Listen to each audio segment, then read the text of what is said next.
Hey everybody, I'm going to be showing you how to do an install today on one of our Kinston plastic tub dishwashers.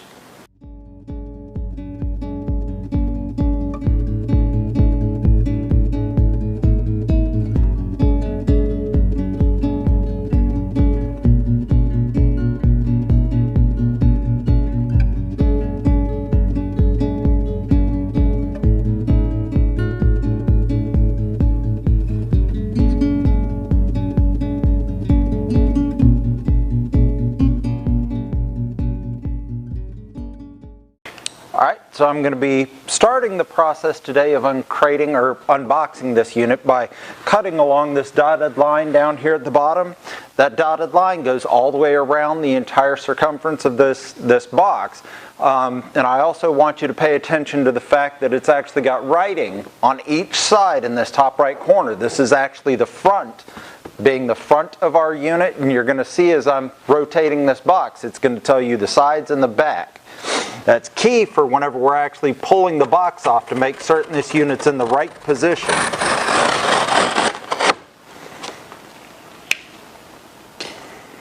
Alright, so now that I'm done cutting it, I'm going to rotate it back around to where the front of my unit is pointing away from the hole that it's going to be slid into. Pull the box up. Now we've got our unit completely exposed. All the packaging material's off of it. I'm going to go ahead and do a pre-installation inspection. Make certain everything looks okay. I don't see any cracks or dents.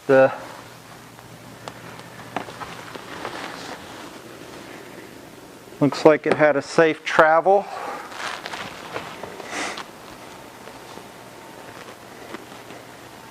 And we'll go from here. Alright, so before I go any further, we need to get our installation instructions out of this unit. We're going to put our hand on top of the unit to hold it stable. This unit's not installed, it's not secured, so whenever I open this door, we don't want the whole thing to topple forward. So we've got an entire package here that we're getting out. We're going to leave the styrofoam in place for the moment. We'll take that out once the installation's complete. So we got some literature, some promotional material,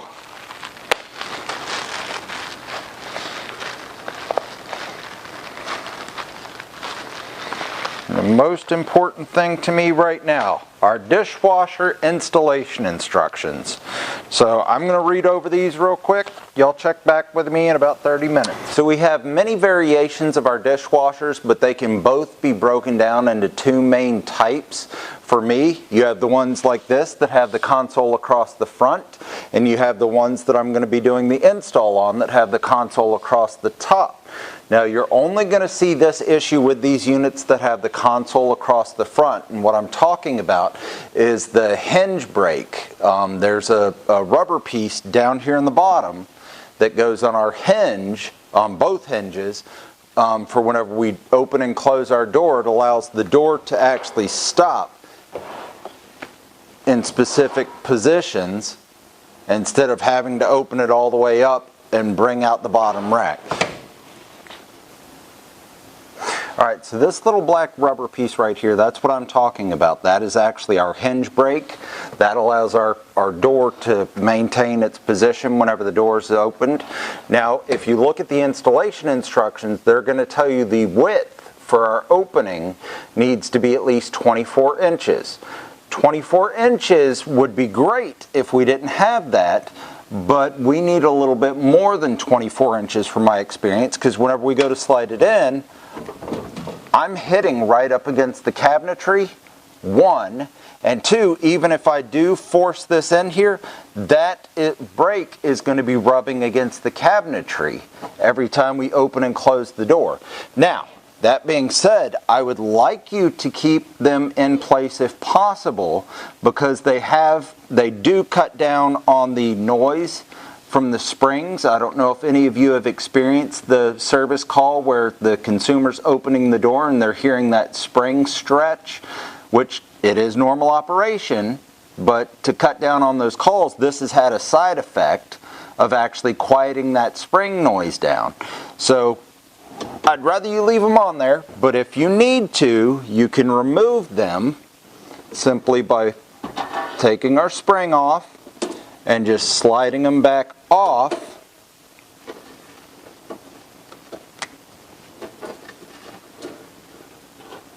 before putting our spring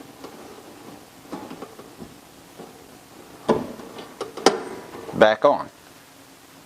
Alright, so we need to get this cardboard out from under the unit, and we want it on its back so we can go ahead and do our connections for the electrical and the water supply. So I'm going to gently lean it back.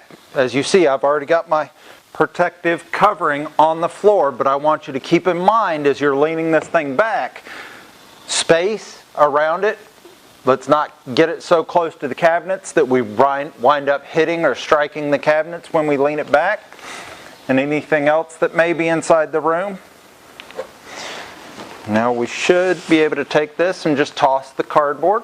And that gives us access to our grill, or our toe kick down here on the bottom. I'm going to go ahead and take that off. It looks like 2 1/4-inch screws. Alright, so now I'm going to go ahead and take off my kick plate down here on the bottom. Like I said, it's 2 1/4-inch screws. There's also a Phillips head if you want to use a Phillips head down here. I guess it's personal preference. You can use a 1/4-inch driver or you can use a Phillips head screwdriver. I went with a 1/4-inch driver. Now we're just going to set these off to the side so that they don't get damaged.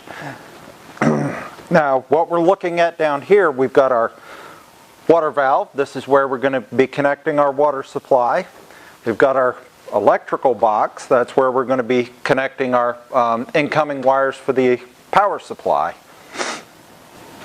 Alright, so let's go ahead and get our water connection put on here. Now I've got my 90-degree fitting for my water valve, but what I like to do is I actually take the inlet hose and I connect it to my 90-degree fitting before I put it down there, so that I'm not trying to tighten up my inlet hose down here in this very small space.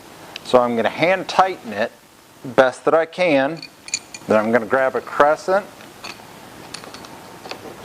I'm just going to snug that down about a 1/2 turn. We don't want to over tighten it. We're just trying to get it good and snug so that the seal inside of here is actually going to prevent it from leaking. And then we're going to put our 90-degree fitting on our valve. Now I always go counterclockwise for a turn or two, just to make certain that my threads are aligned before I go ahead and tighten this down, because once we cross thread that water valve, the only fix is replacing that water valve. So I've got that as tight as I can get it by hand. Now I'm just going to use a pair of channel locks and just snug that one down, probably about a 1/2 turn. Again, we're not trying to snap that rubber washer in there in half. We're just trying to get it good and snug. And then I'm going to run my water line here towards the back of the unit.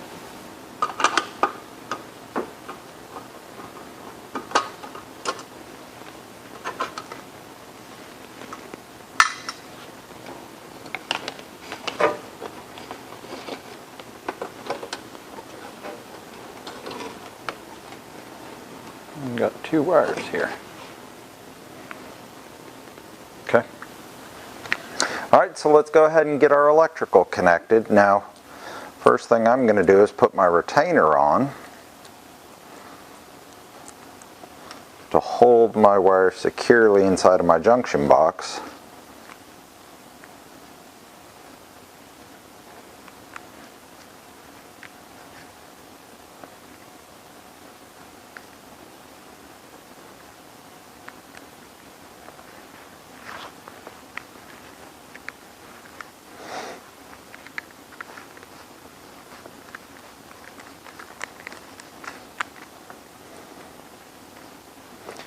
sure that my wire's good and snug in there, and then we're going to slide it up and through our opening. We're going to grab our retaining ring, drop it down, tighten it up as tight as we can so our wires are snug in there.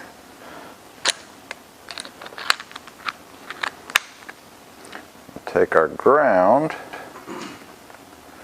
and slide our ground underneath our ground screw. Tighten that up. Make sure it's good and snug in there. I'm going to take our white wires, put them together and put a wire nut on them.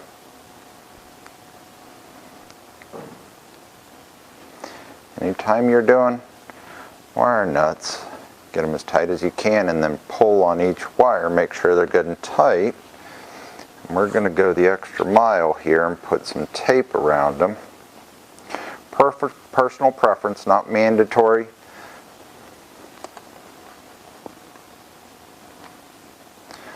But I always wrap my wires in electrical tape just in case there is an issue.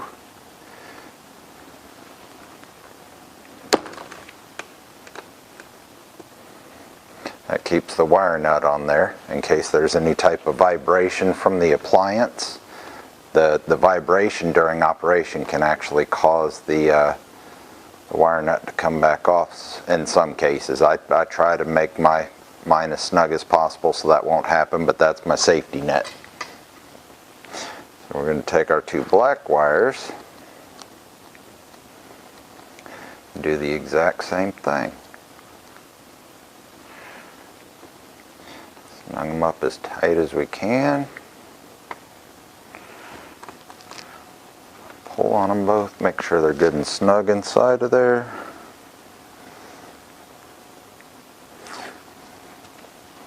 A little bit of electrical tape.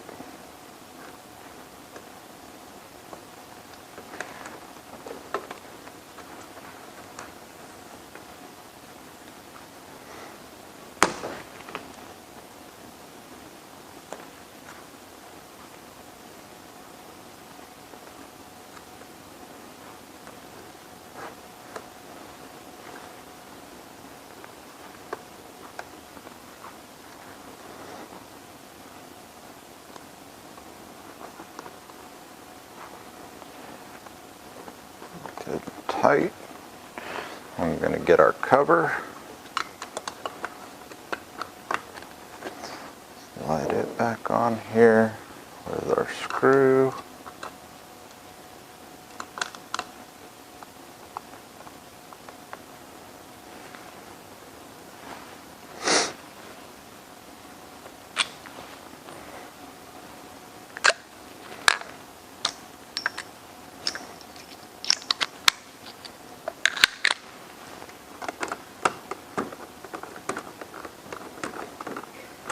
And then run our power cord over here so it can go around the back. Alright, I'm going to show you guys a little tip that I do on the drain line here. As you can see, my sink is actually on the left hand side of my dishwasher. The way that the drain line is run is actually, it's headed towards one that's installed on the right hand side of my dishwasher.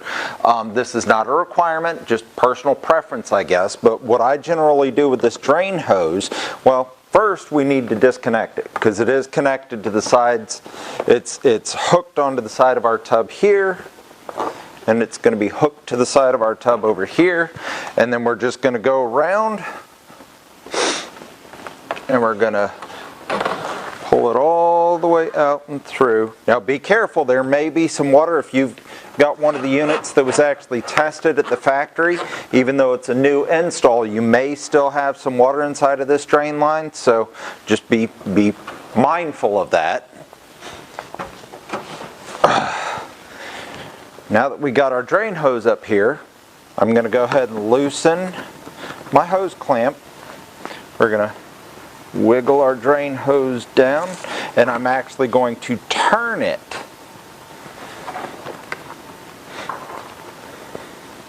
I'm going to turn it. I'm going to rotate my hose clamp so I can still get to it easy enough. And then I'm going to snug it back up. This is going to, it's just going to be a better path for the water to come out to head over to the left-hand side.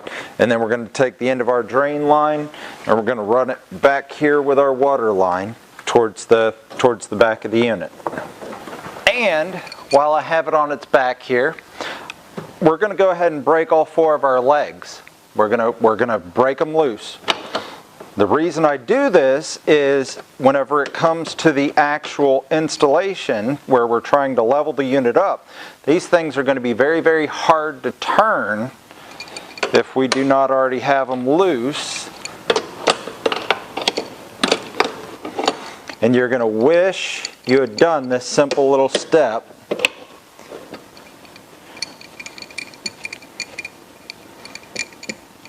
Because now I can technically move them all by hand, which you'll find out later on whenever we're doing the install. Alright, so let's go ahead and stand our tub up. Now keep in mind, I'm not pulling it from the door, I'm actually pulling the tub itself because the door is going to give and we don't need any accidents. Now we're just going to slowly start to push it back towards our opening. We're going to get it as close as we can so that I can fish my water lines through the cabinet and put my plug in my power.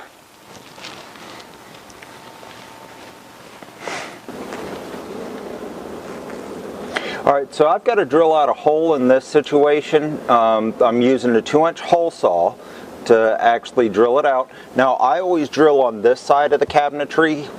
You always want to drill under the sink, headed towards where the appliance is going to be sitting. That way if the laminate or if the cabinetry comes apart or breaks unevenly or tears, that's going to be hidden behind the appliance. That's not going to be visible for the consumer. They're not going to see it underneath the sink here whenever they're getting items from out from under this space. Now you want to get it in this back corner. I always go as close to the floor and as close to the back wall as possible to keep it out of the usable space for the consumer, so our lines aren't impacting them being able to use this space at all. And it makes it easy to mount the high drain loop to the side wall. Gives you a point of attachment there.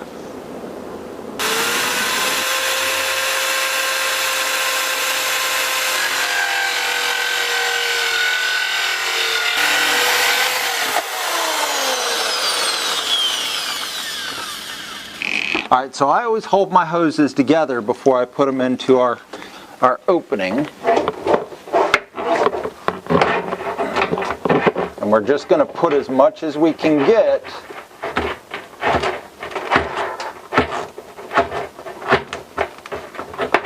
to make it easier to connect everything. Alright, so we're going to go ahead and plug in my power supply, but remember our breaker is still off. Alright, so a few extra tips that I've learned throughout my years of doing installation and service on dishwashers. The first thing I'm going to cover with you is the height. Now if we take a tape measure and we go ahead and we measure out our height to the countertop, I'm at 34.5 on mine. Now yours may be a little bit different, but now we can use that measurement for our dishwasher, and we can go ahead and make our leg adjustments now before we push it back in. That way we're doing less leg adjustment down here on the bottom, trying to reach through to the 4 legs. The second thing I want to point out on this unit, this one has the top console. This is supposed to be hidden underneath our countertop. We do not want to take this thing up so high that our mounting brackets are pushing down and making contact with it, and we need to ensure that our screws are not going to be contacting it. So whenever we push it in all the way, let's be certain that we're allowing enough clearance above this to where it's not going to impact our top console. I also wanted to cover, as we're pushing it in, Make certain that we're trying to keep the blanket, the insulating blanket on the sides, keep it from bunching up. We want to try to keep it where we can on the unit. And the third thing I want to cover is we're pushing it in. We're going to be grabbing our drain hose and our water line that are coming through under our sink, and we're going to be pulling the slack out of those lines. That way those lines don't get bunched up, they don't get kinked. We're trying not to create an issue for this consumer through this install, so we want to ensure that those lines are nice and straight whenever we get them pulled through. So let's go ahead and slide her in.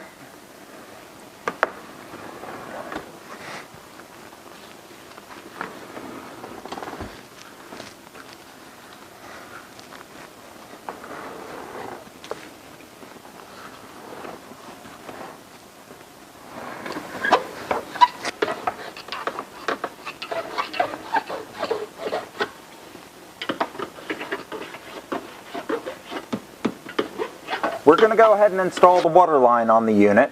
I went ahead and I've removed all the plumbing, the PVC drain plumbing down here, just so you guys can better see what it is that I'm doing underneath the sink here. Before we start connecting a water line, we need to verify that we are going to be connecting it on the hot side of our plumbing. Generally, hot is on the left, cold is on the right. If you need to, you can actually run the faucet up above for a little while just to let this water line heat up. That way we know that we are connecting it to the hot water line down here, but I know that mine is actually, the left on this one is hot, so I'm going to go ahead and connect my water line. Alright, so I'm going to start with hand tightening. Now you'll find out as you tighten this by hand, if you move your hose, try to straighten it up, it'll give you a few extra turns. Just kind of move it around as you go so it's taking the pressure off that seal, that rubber seal that's in there. Once you get this as tight as you can by hand, we're going to grab a crescent wrench and we're going to go probably about one more full rotation. I want to make sure it's snug, but we don't want to get too carried away because I'm not trying to rip that seal. Now, one thing you need to do is you're tightening up this hose, hold the plumbing line.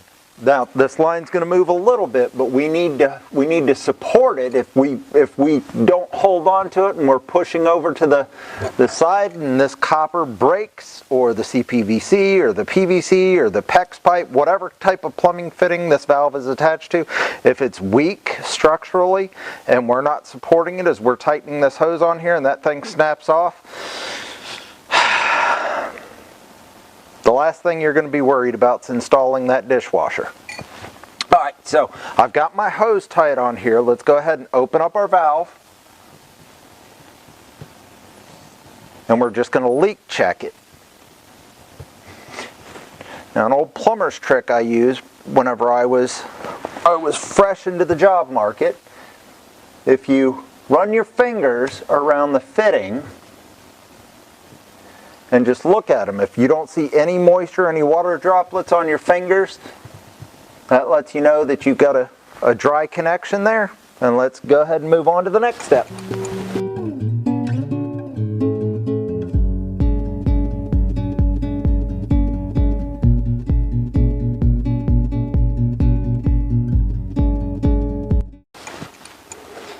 And then we've got our drain hose. Now, this drain hose, if you need to, you can cut it with a pair of scissors or a razor knife, but it's got 3 different sizes. It's 1 inch, 3/4, and 5/8. Now, ours is actually, we're going to use the 1 inch fitting with a hose clamp.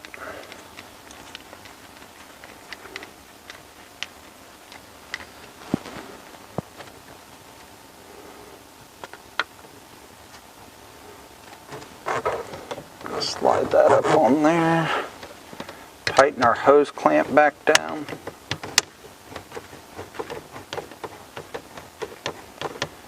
And snug. We do not want to over tighten this and break this PVC pipe. We're just trying to get it snug so it's holding that rubber fitting tight against the pipe. Now we've got our our drain line, our section of drain line left, I'm going to take this up to my high drain loop.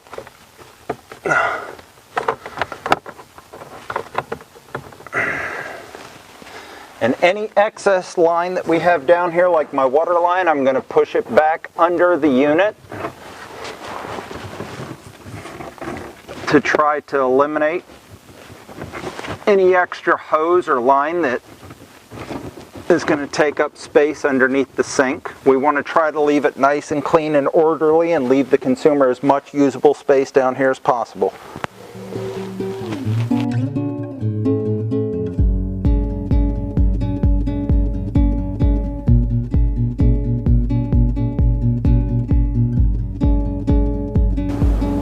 Alright, so one thing we come across quite often whenever we're doing dishwasher installs is the knockout on the disposal. If you don't know what the knockout is, there's actually a plug inside of this stem right here that comes off our disposal.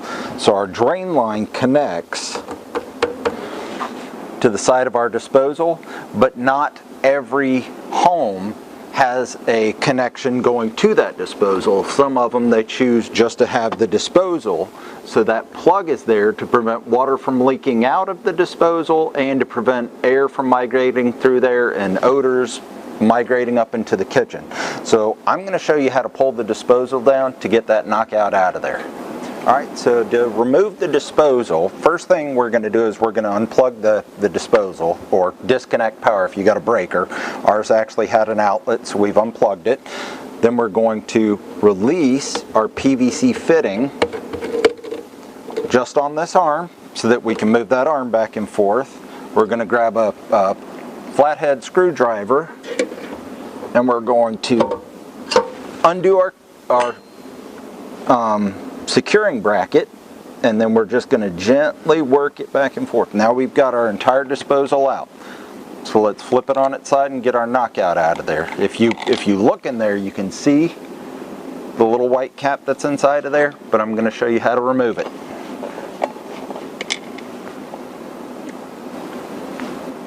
Alright, so I've got my protective covering on the floor just to make certain we don't scratch or scar anything. I'm going to take a flathead screwdriver, I'm going to put it right on my knockout and use a hammer and just tap.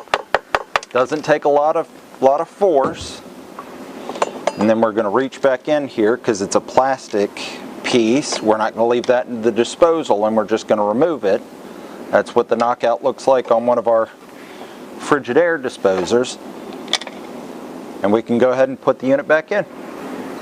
Alright, so we're going to put our PVC plumbing back together until our gasket is back at the bottom of our mounting hardware. We're going to take our securing ring,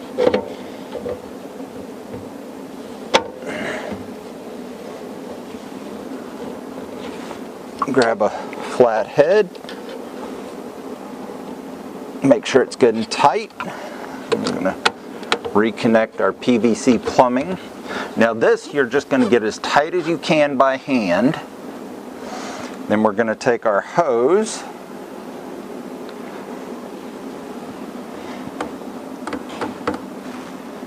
and we're going to tighten down our hose clamp.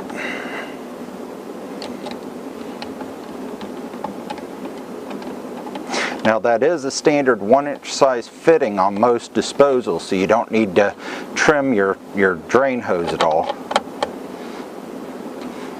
So now we just plug this thing back in and we're good to go.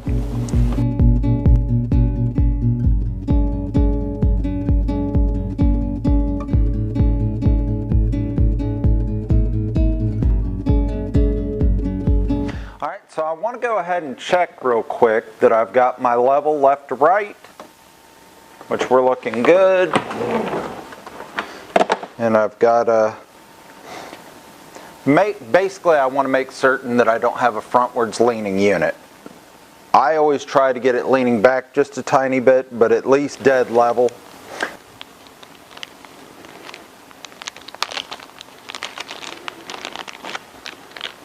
Two little black pan head screws.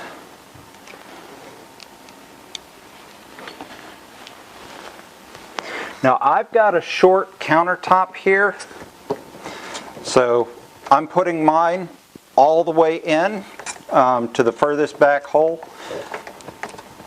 which is going to leave these brackets overhanging for the time being, but we'll get rid of those as soon as I'm done screwing this in.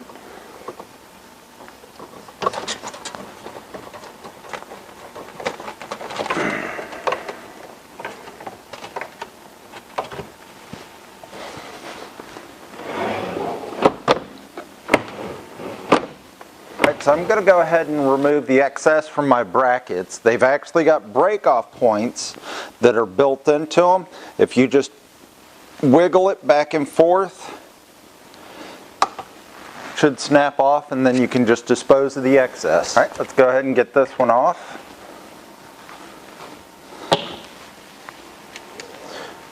All right, so now we can get rid of our styrofoam material. Go ahead and take this energy tag off. Just be careful, cut away from the basket. You don't want to scratch anything on there. Pull it out. That out of here, everything. We're just going to check to make certain that everything moves.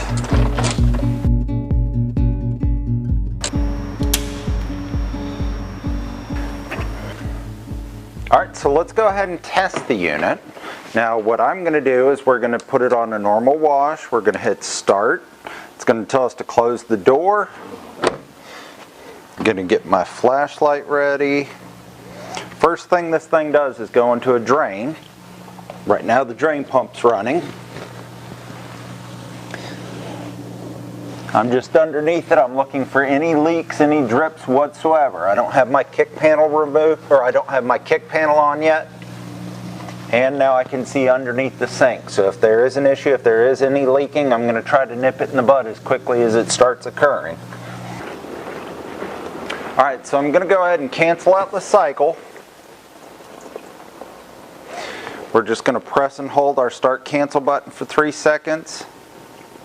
It's going to tell me to close the door. I'm going to close the door. We're going to let it drain. Drain pump kicks in.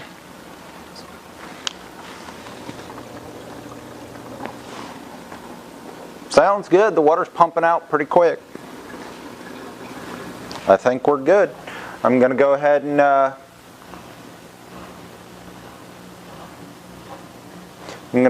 remove the protective coating on this whenever it's done draining out, and then we can put our kick plate on.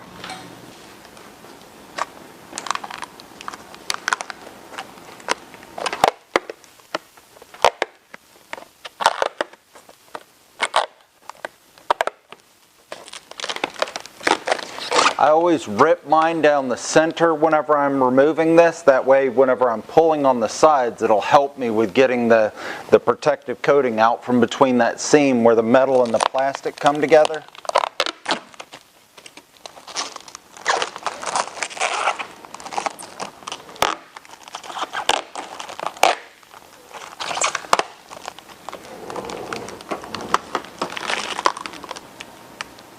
Just makes it easier instead of having to sit here and try to nitpick the little pieces of plastic.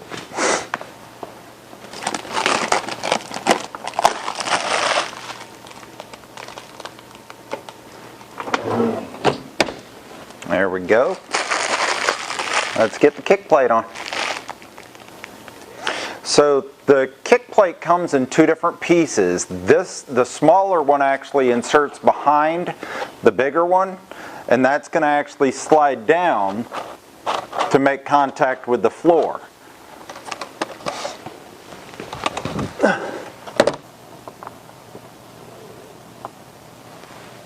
And this is a 1/4 inch driver to install the screws down here.